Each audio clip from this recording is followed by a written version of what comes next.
Welcome to the Encore Audio Archives YouTube channel. I'm Taper Dave, and this is my channel. I've uploaded hundreds of talks here that I've recorded at meetings in West LA, and I've also recorded conventions starting in 2013. I've got a bunch of those up. And Walt and Mary Murray, the original owners of Encore Audio Archives, started the company in the 80s, and Walt recorded Joe and Charlie's and a bunch of stuff down in Vista, California. My sobriety date is June 20th of 1994.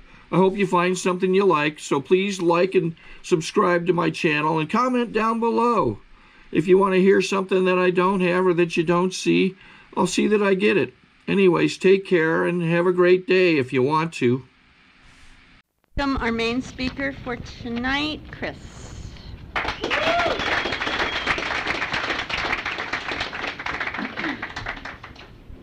My name is Chris. I'm an alcoholic. Hey, everyone. I want to thank Brandy for asking me to speak, and I want to thank JT who spoke first. Great job. And you are a decent man and a good guy. And I always enjoy coming to the Marina Center. It's always a trip. Brandy usually has me here on like Christmas Eve or New Year's Eve. I'm not sure which one it is, one of them things. And one night it was like, like 10 minutes before, New Year's. And I'm speaking, and it's, a handful of people in the room, and one of our rebellion dogs from Skid Row comes in the back door and starts eating about, half a dozen donuts, and sits over in the corner and licking his lips, and I'm doing my pitch best I can, and he just yells out, I gotta go hear some recovery, and walked out the back. So wouldn't even sit still for my pitch, So, if you so feel inclined tonight, I'm used to it. Don't worry, just, I'm from Scranton, Pennsylvania, and we drink there. And my mother's maiden name is O'Boyle, and I've got a Billy, Bob, and Eugene O'Boyle. I call them the Dead O'Boyles, and they're all up in a cathedral cemetery up in Scranton, Pennsylvania, and there's still a little mound where their bodies lie, and I still think it's their liver popping out of the ground. I was born and raised in a housing project. It's 40 apartments with 4 apartments in each building, and in the bottom was a cement basement. And we used to have we used to heat the buildings with coal before we went to gas. And when we got rid of the coal, we had these basements, and they're very similar to this. About a ceiling a little bit lower than this, pillars all through the things, cement walls. It was the cement right there. And in those basements, we'd have our parties, our like wedding parties, our graduation parties. There was 4 families in these buildings. We're all linked together. It's a housing project. It's brick buildings lined together. And we'd get folding chairs and a folding table and a big ash can and fill it with ice and put a keg in it. And on the table put a bunch of 4 Roses whiskey, the big half gallons, And that was the flower arrangement on my breakfast table. It was a bottle of 4 Roses whiskey. And we'd have all our celebrations there, And, we have, I drank at the bar on the Daily Pint, and I drink anywhere where there's Rolling Rock, because I'm from Scranton, Pennsylvania, and that's what we drink there. When you're a kid, they give you a little 7-ouncer. It's like a little baby bottle. Give it to the little kid, have them suck on that for a little while, and calm them out.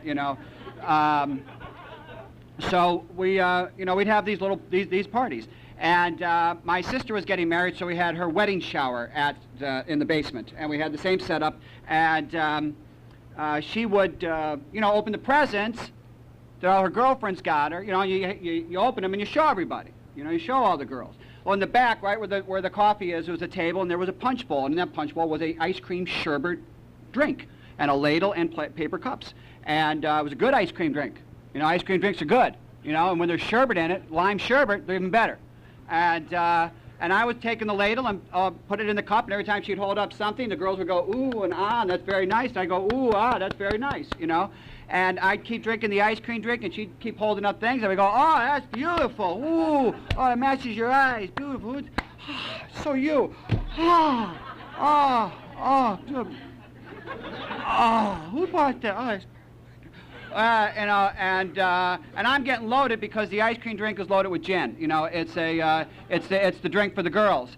And you know, I was heckling. I was heckling the wedding shower, and my uncle, my future brother-in-law, and my father had to come down, and I had to put one arm around one grown man and one arm around another grown man, taken upstairs, put under a shower, into the bed. That was 1967, and I was 7 years old, okay?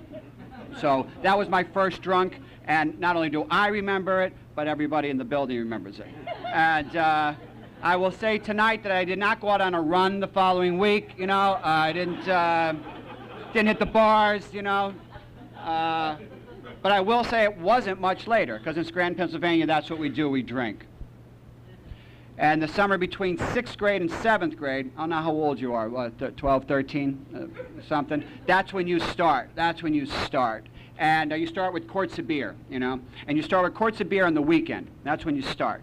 And then, you know, the heroes in my town were not the football star, were not the basketball. They were the guys who could drink the most, the guys who could hold the most. Okay, and he held 6 cans of beer. He held 8. He held 6 16-ounces. Holy shit!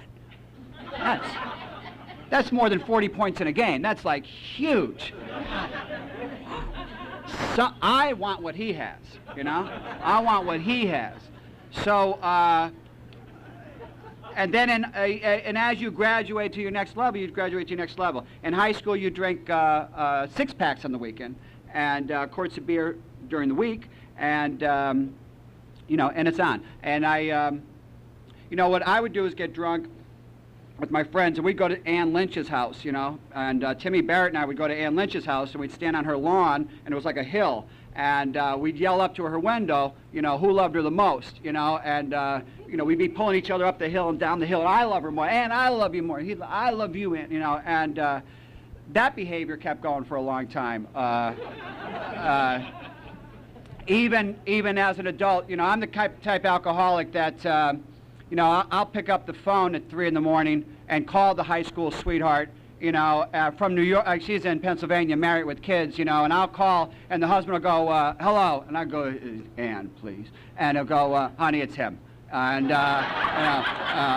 know, and I don't think anything about that, you know, Barnesy, I'm married, yeah, I know, but do you remember when I was outside your window, and I loved you more than Timmy, and I know, and so.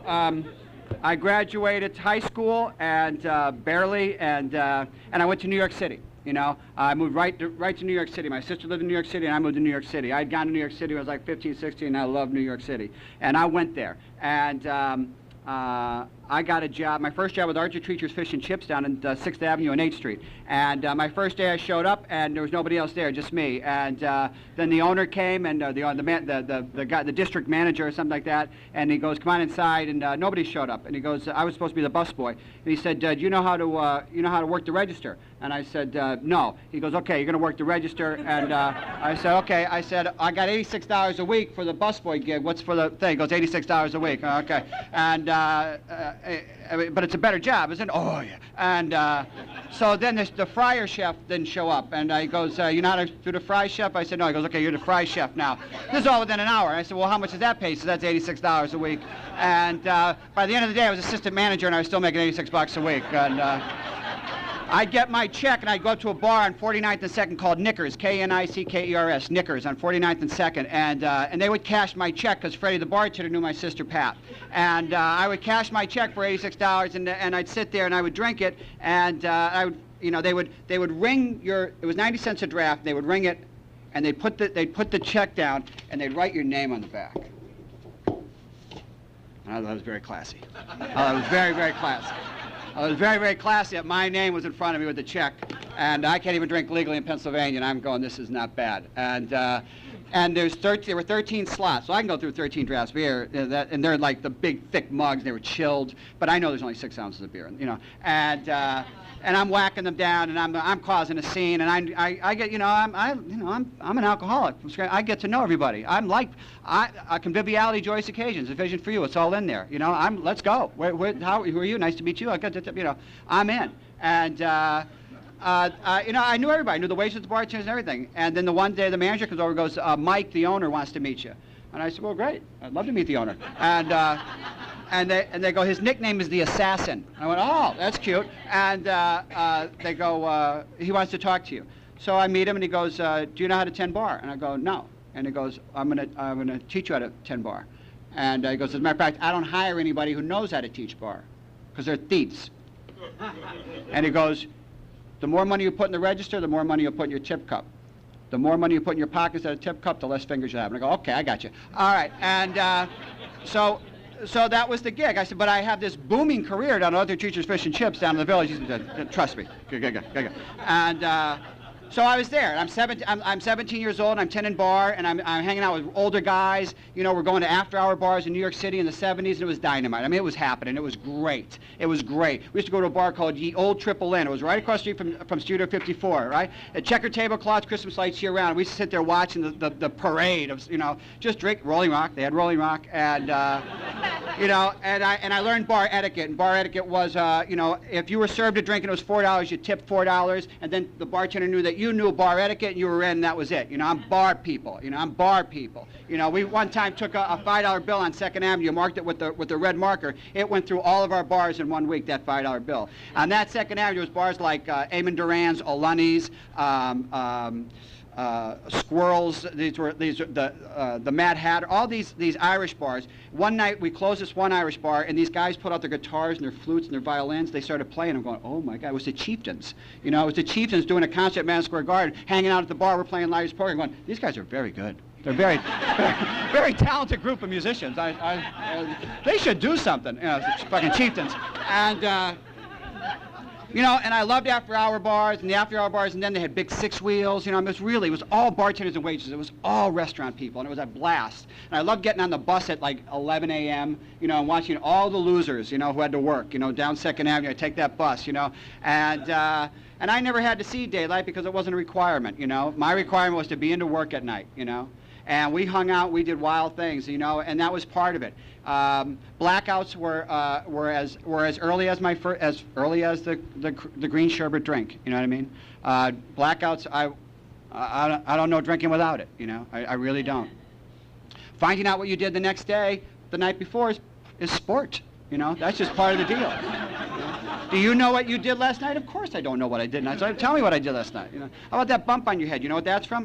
What is that from? You know, and you know, so that was it. You know, conviviality, joyous occasions, good group. And then I moved from New York City to Chicago, Illinois. Chicago's an interesting city. They have 2 kinds of bars. They have 2 o'clock bars and 4 o'clock bars. And on Saturday night, they have a little law that says the 2 o'clock bars and 4 o'clock bars can stay open an extra hour. So on a Saturday night in Chicago, you can drink legally to 5 a.m., which brings new meaning to the term my kind of town, Chicago is. You know? Because I love sitting in a bar. I love with checkered tablecloths, Christmas lights year-round, in a mirror. I love the mirror aspect of the bar. I love to look in the bar while I have my beer, my smokes, and look at the mysteries of the universe. Me. You know, I love looking in that. I love looking deep into that mirror and seeing something so deep and so mysterious. I make James Dean look like Fredo. I mean, I'm deep, and I'm deep, and I look in that, and I'm.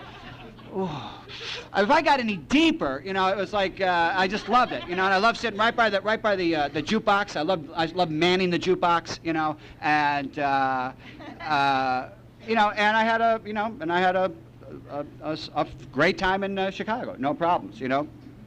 Then I moved out here. A bunch of us from Chicago, from a club in Chicago, moved out to Santa Monica and opened a club in Santa Monica. And I went back to Scranton right before it, and the mayor of Scranton saw me, and I said, I'm going out to Santa Monica. And he said, oh, well, let me tell you something, if you're going out there. Now, I think he's going to tell me about the Getty Museum and all these things. He goes, there's a bar in Santa Monica.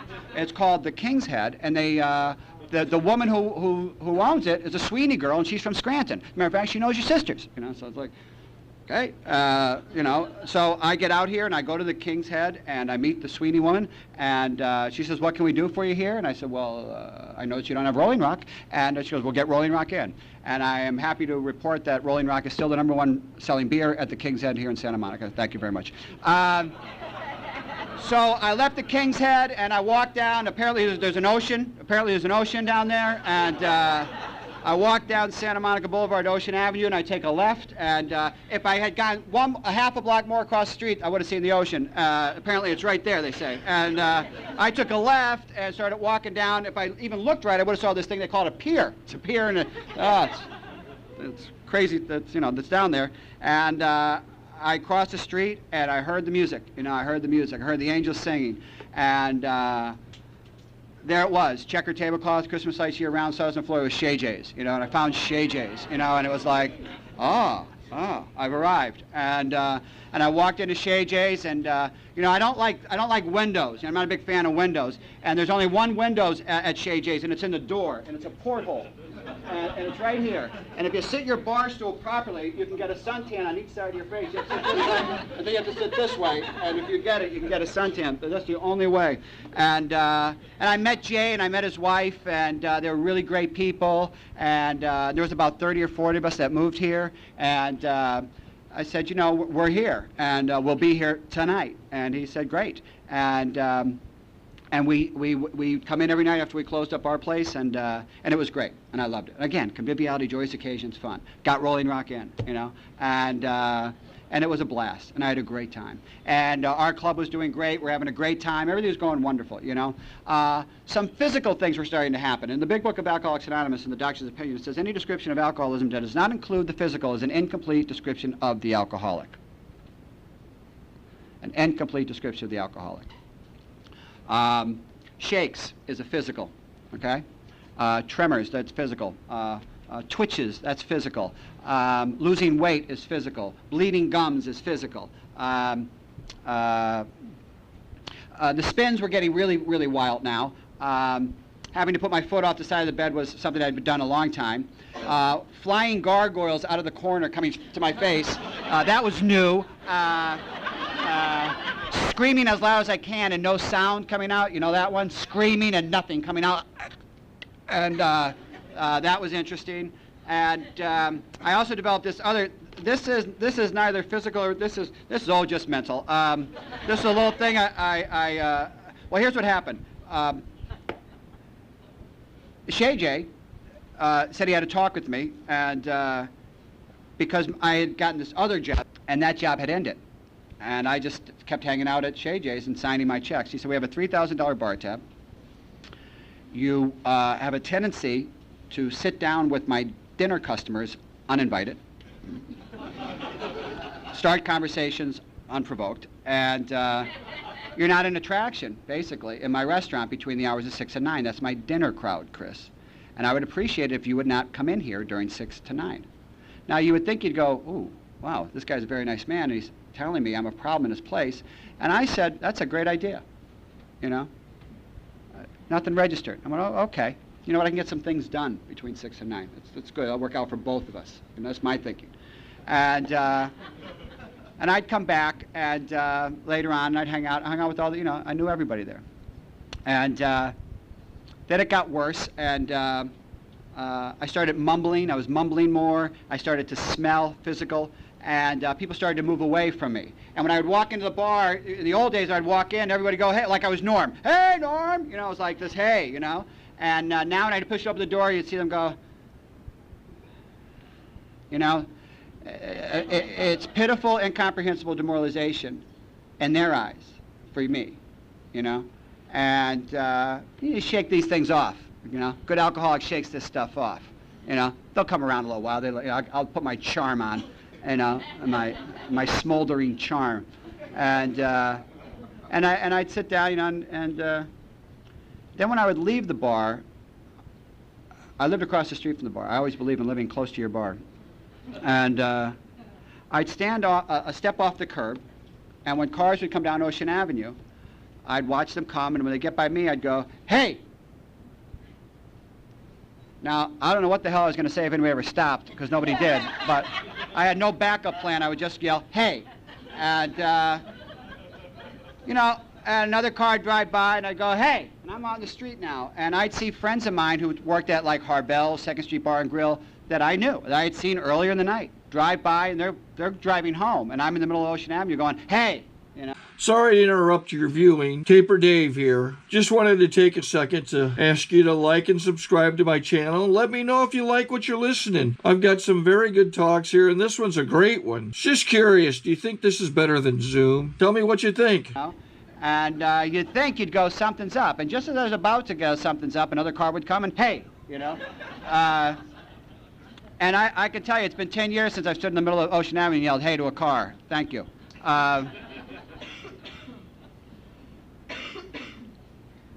They said, we don't know what to do with you. You're a bar tab. You're out of hand. Da, da, da, da, da. I understand you attended bar back in New York.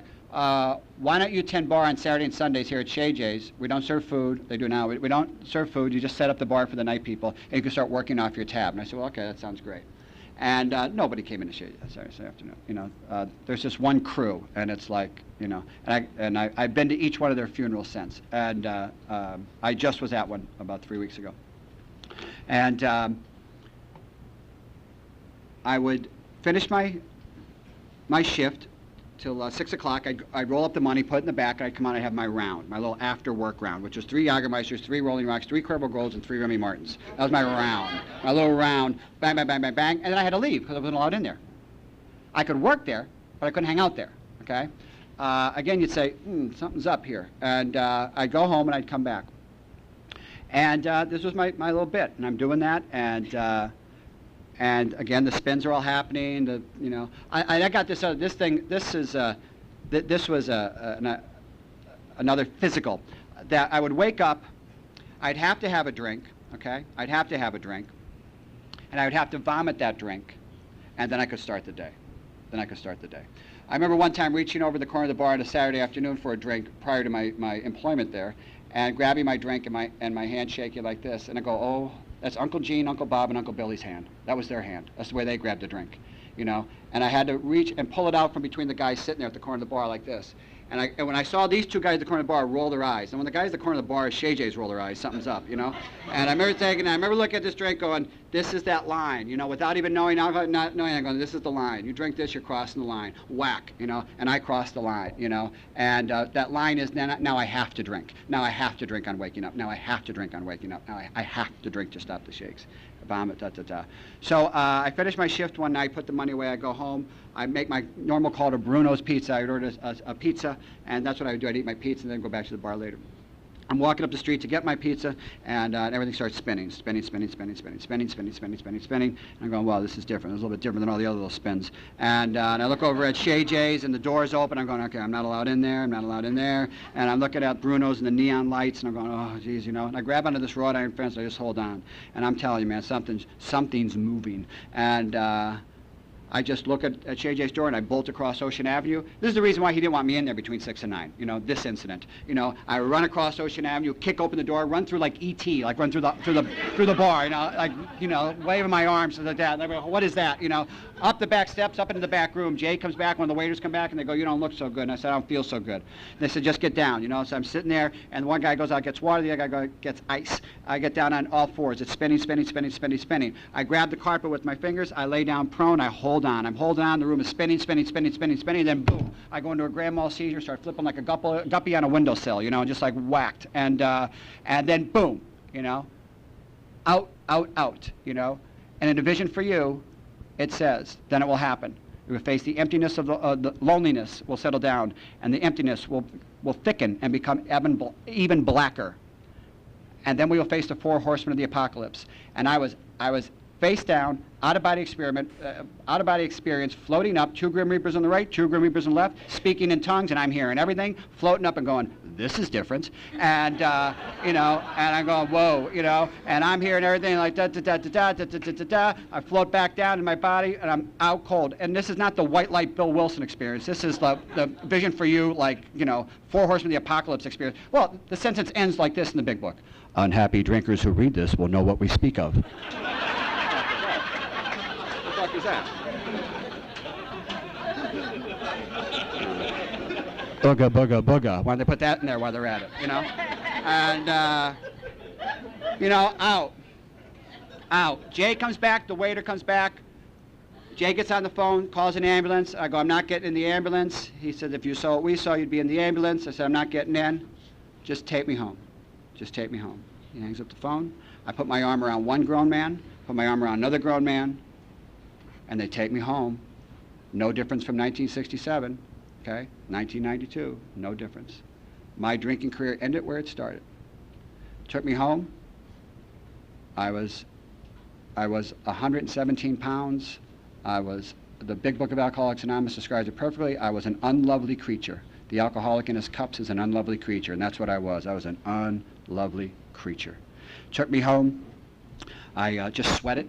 I just sweated. And they gave me these industrial tea bags, and I just sweated it out. And I sweated it out, and I blacked it out, and I sweated it out, and I shook, and I shook, and I shook. I shook for 6 months in this program, and I shook. And then I remembered, you know, and the jig was up, you know. The jig was up, okay? No, I knew I couldn't drink again. You know, in Scranton, Pennsylvania, guys quit drinking, you know, and you go, hey, what's up with Schmitty? He's not drinking. They go, I don't know, but he doesn't drink anymore. Stay away from him because he's not a nice guy right now, but he doesn't drink anymore, you know. And I knew I had hit that level, you know, the jig is up, you know, and I won't drink anymore. But I remembered a guy called me an alcoholic at the 2nd Street Bar and Grill in front of everybody, you know. Chapter 2 of the, step 2 of the 12 and 12, you might want to highlight the word defiant, how many times it's up there. The defiance. I just had a Grand Mal series full of bar. I gave up alcohol, but I remember the guy who called me an alcoholic. I remember the resentment, you know. I remember the guy who pissed me off a week earlier because he called me an alcoholic in front of a bunch of people. Well, I haven't had a drink in 6 days, so I call him, and I go, and this guy's home with his wife and his kids minding his own goddamn business. I called him, okay? I call him and go, Jim? He goes, yeah. I go, it's Chris. He goes, Chris, how you doing? I go, well, let me tell you how I'm doing. I haven't had a drink in 6 days, and I'd appreciate in the future if you see me to never call me an alcoholic, okay? And he goes, wow. Well, I'm really happy you're not drinking because I'm telling you, it looked pretty bad there. Just don't ever call me an alcoholic in front of people.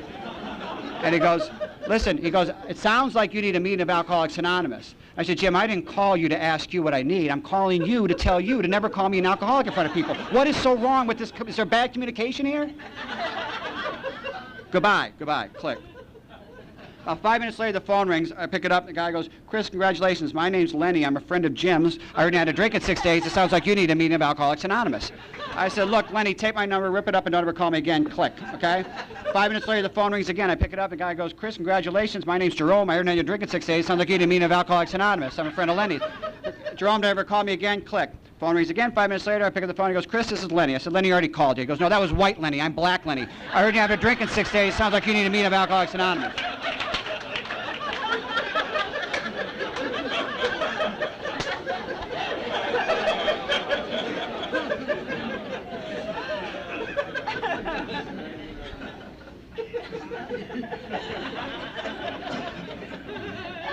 So, click. Phone rings again. It's Jim, who I called, okay?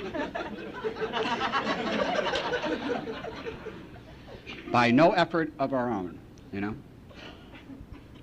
And he goes, Chris! And I said, what are you doing, man? What are you doing? And he said, oh, I'm on my cell phone outside your apartment taking you to your first meeting of Alcoholics Anonymous. I called him. So what are you going to do? You know, the jig is up, you know. There's an Albanian outside in his car taking you to a meeting of Alcoholics Anonymous. You know, the Turks are scared of the Albanians, okay? So just do the math. And then he knocks on the door and he goes, let's go, we're going. You need a shower, you know? And I took a shower, and I took the first shower I'd taken in a long time, and I'll tell you right now, the water hurt, you know? The water hurt, you know? And I put on a pair of fresh jeans, and the jeans hurt. And I sat on the passenger side of his car, and the seat hurt. And we went down to the Dickens meeting, Friday night Dickens meeting, down at Dickens in the Valley. And the one Jerome was there, and the one Lenny, and they took me downstairs, they sat me in a chair, and they just let me shake, you know? And the speaker was Howard Pollins, and I know that because a year later on my first birthday, that meeting was taped as well, and that was a gift that one of the Lennys gave me. And at the meeting he said, we don't teach you how to quit drinking here in Alcoholics Anonymous, we teach you how to live without alcohol.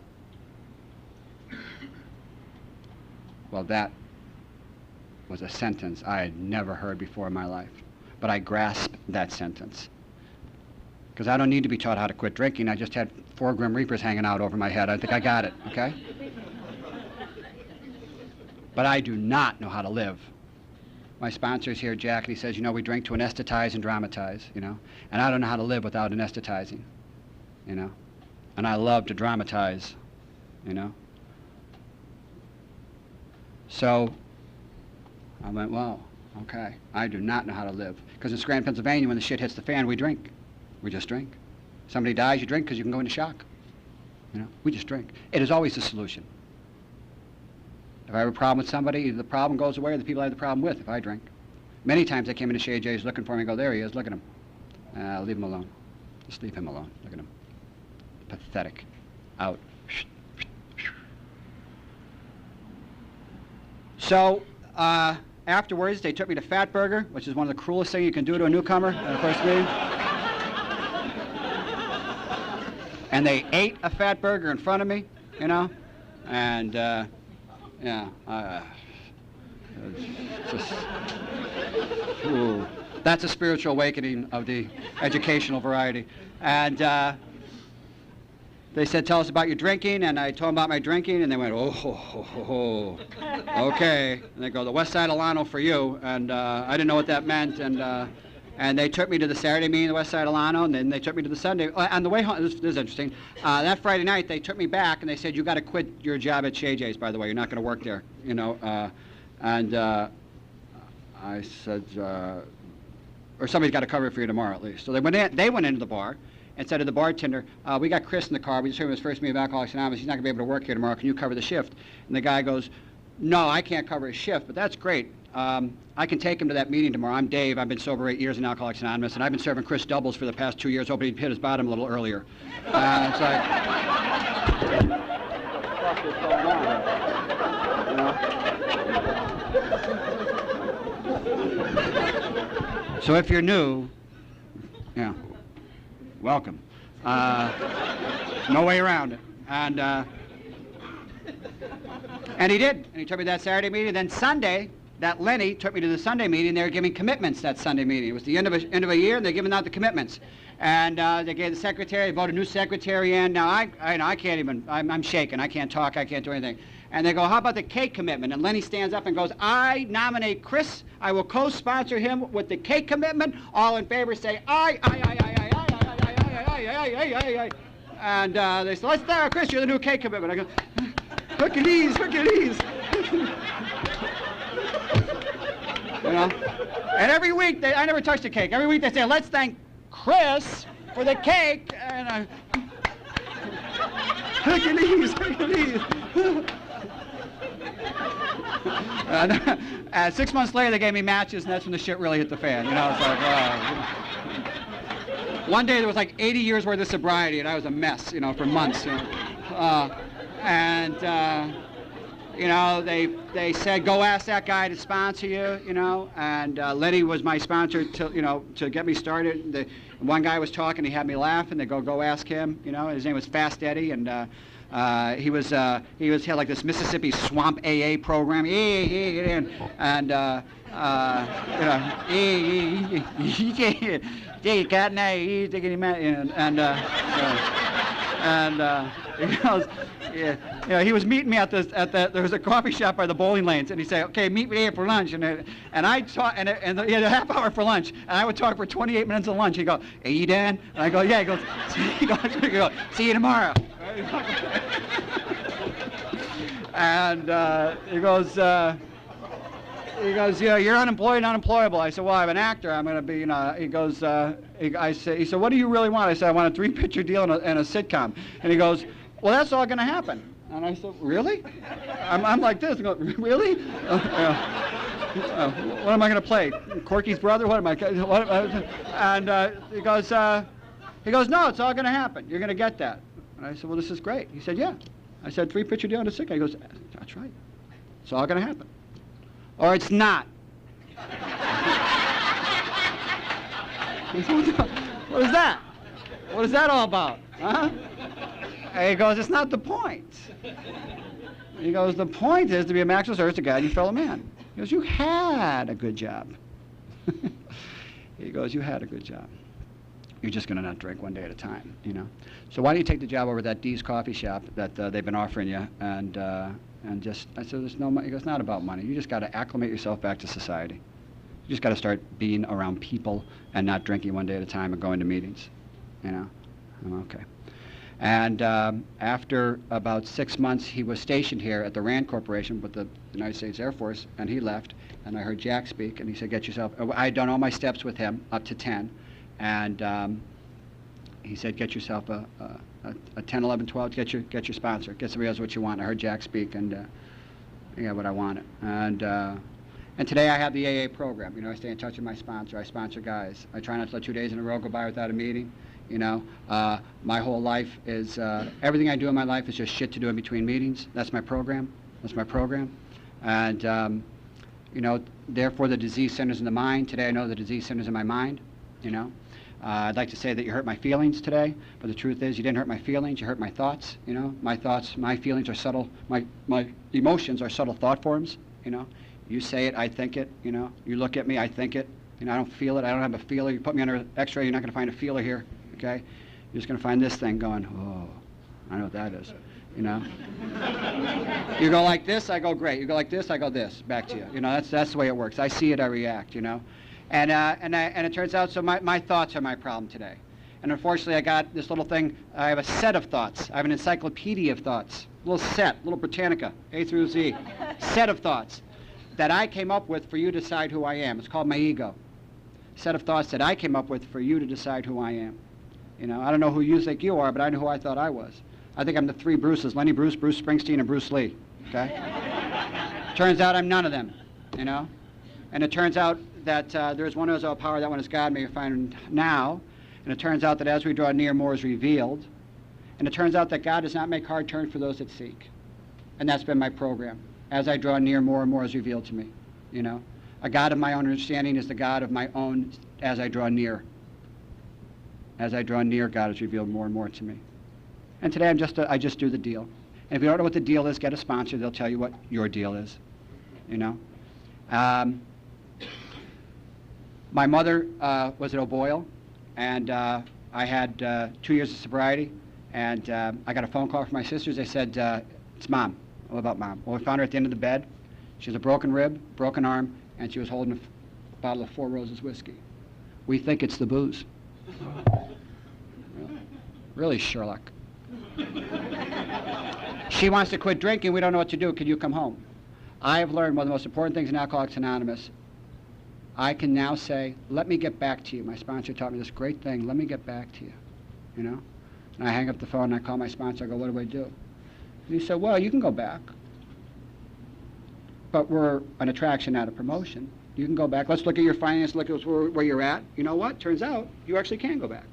Now go back and be of service. Be an attraction, not a promotion. And I went back, and I went into that housing project in Park Gardens, same housing project. The walls were filthy black. The carpet was a mess. The curtains were disgusting. The plates were piled up in the sink. It was disgusting. There were cigarette butts everywhere. But I knew what to do because I know what to do, what we had to do at my place. I tore up the carpets, took up the curtains, put up new ones, went out and bought things, bought a treadmill, bought a new couch, painted the place, everything. And I started going to meetings. And I'd come home from a meeting. She'd say, how was that meeting? I said, it was great. You wouldn't believe who was there. Do you remember your friend? Oh, I'm sorry, Mom. It's an anonymous program. I can't tell you the rest of that story.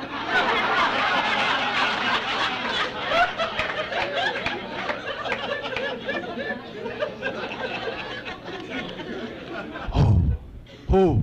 I can't tell you. Next night I come home, I go, oh, that was great. Guess who was there? Do you? Can't tell you. Love to, can't. Who was there? I just can't tell you.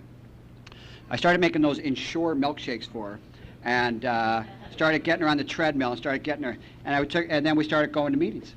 You know, I bought her a new dress, bought her a new outfit, we went to meetings. She started identifying as an alcoholic. And at one of the meetings, somebody came over and go, you know, your mother's been trying to get sober in Alcoholics Anonymous for 10 years. I said, is that right? They said, that's right. She had a sponsor. I go, are you kidding me? They go, she had a sponsor. She had a sponsor. So one morning, I get up and she goes, I can't breathe. I take her down to the doctor. He goes, take her to the emergency room. It's not good. There's no air getting into her lungs. I take her down there. They took her in the emergency ward. It's not good. They go, call your family.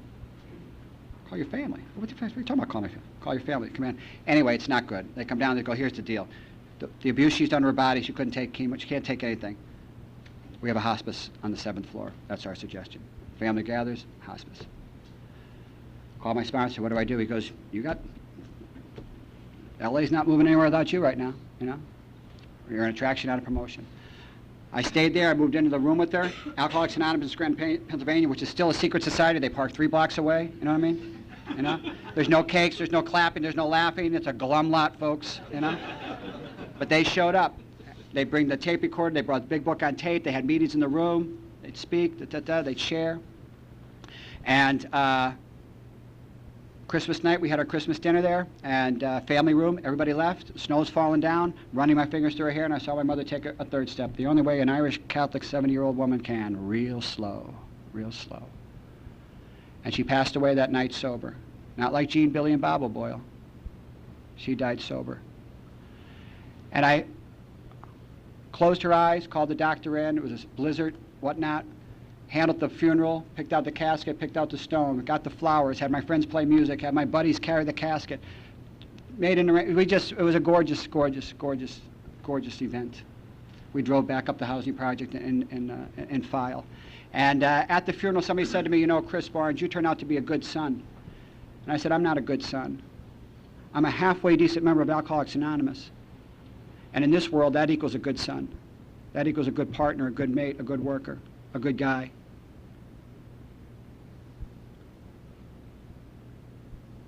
And today I just do the deal. I just do the deal. I went back home, I cleaned out all our drawers, and I found a medallion in there, a 3-month medallion that I carry in my wallet. It was her medallion of 3 months. Alcoholics Anonymous has already given me back everything I ever, forget it, it's a joke. Because I don't want better. As I was told, I had better. I just don't want the horror of what it was like in those final days. And if anybody reaches out for help, I want the hand of AA to always be there. For that, I'm responsible. Brandy, thanks for asking me to speak. Have a good night, folks.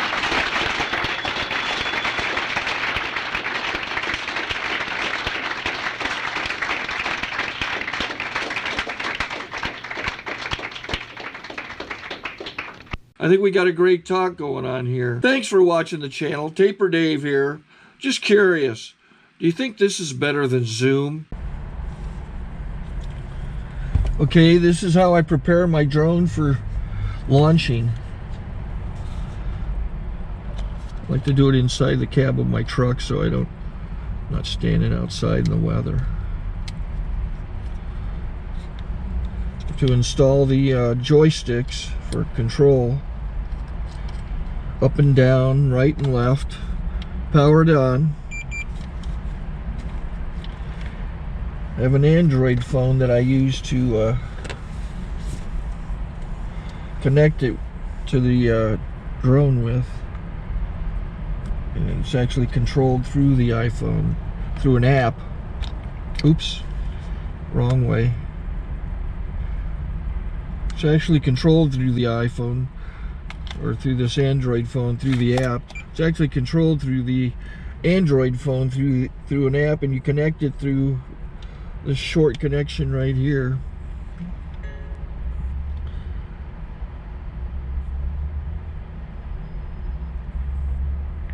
Remote control connected. Remote control is connected. So I pull out the drone. I have to extend the legs. Long legs extended first, then the short legs. Remove the gimbal protector. Set that aside, then power it on one short burst, then one long burst. I lay it down. So I have to go to calibrate. So the drone's not connected yet. It shows you here as this drone gets disconnected, even though the remote's powered on. So the drone has to establish it's connected. So I go into the app to calibration mode. First I'll calibrate the remote controller. Start calibration. Out, in, Oop. Out, in, up, down, and then this little wheel is to control the gimbal. So it's calibrated. Go to gimbal calibration, start calibration, and then it calibrates the gimbal. I don't know if that shows up. The gimbal's moving all over the place. Changes, you can see it on the video. And I'm calibrated to take off. It's acquired 7 satellites at the moment. There are 26 satellites up in the sky, which it has to acquire before you can take off. So it's connected. It's got enough satellites. This is white. I can go to press this little arrow button, swipe right to take off, and it would start the motors if I slid this to the right. But I'll wait till I get outside. Don't want to do it inside.